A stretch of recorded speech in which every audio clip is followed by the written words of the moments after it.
Hey, I'm going to go over some of our more popular baby book series. The first one is the That's Not My series. And now if you see this and as I'm talking about it, your child may not be an owl lover, but there are other animals and vehicle transportation things that they highlight as well in this series. So in the series, this mouse is asking or trying to find the object or animal that it's looking for. So in this book, he's looking for his owl. On each page, except for the last, he does not find the right owl or object. So it's going to stay the same pattern. That's not my owl. And then he'll elaborate on what the problem is. Its beak is too shiny. That's not my owl. Its tummy is too tufty. And each page has a touchy-feely part that is really fun for kids to reach out and touch. The repetitive text is also great for kids as they get a tiny bit older and they want to start to read, but they aren't quite ready. One of the first steps of reading is to memorize the story, and so this is very easy for kids to memorize and pretend that they're reading, which is really great for their confidence as they are starting to tackle words. And then the extra bolded black outlines are really great for those babies looking at the picture to make it pop out at them and visually so that they can see the picture more easily, and it's much more engaging that way. So you can see that's not my owl. Its ear tufts are too soft. This is a great one also for vocabulary as you're talking about the different textures. And at the end, he always finds his object or what he's looking for. So it will say, "That's my owl. Its babies are so fluffy."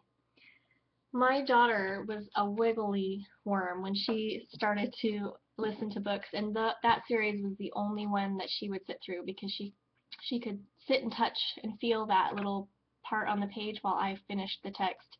If you like that series, you can type into the search engine, "That's Not My," and then it will bring up all of the different titles in that series. The next one I want to talk about is a new title we just came out with. There's a counting one and an ABC one. The black and white features really help the very, very beginning babies, and they've done research to show which colors start showing up first in a baby's brain. And this is fun because it folds out so that they can see the number line the way you might in um, sorry about that, Facebook. Anyway, all of the pictures are super engaging and help the kids visualize what each number is. So that's 1, 2, 3 counting. This one is also pretty new. It comes in a series called Baby's Very First. There are some with flaps, some with textures. This one happens to have little places for it to move back and forth. This is also one of my daughter's favorite books right now. And each page has such a cute combination of colors and animals that keeps them engaged. And my daughter can seriously sit here for 20+ minutes at a time just looking at the pictures and moving back and forth the different pieces that are movable. I like this one because his eyes open up. Oops. Who's hiding? So this whole series is the same sort of very colorful pictures that you're seeing, and you can type into the search engine Baby's Very First and you'll find other ones like Baby's Very First Touchy Feely Flat Book and so on. So that's a great one. One of my favorites for just a little bit older, toddler age, maybe a 2-year-old, is the Peek Inside series. So if you were to type in Peek Inside, you would find that there are several others like this. But I think the illustrations are adorable. This one happens to go through different homes that animals live in, and you can lift the flap to see different things going on and the homes that these animals have. What I like about this too is that there's also a lot of information that's going to teach those kids different things, like wiggly tadpoles live in um, in the water. Soon they'll turn into frogs and hop, hop away.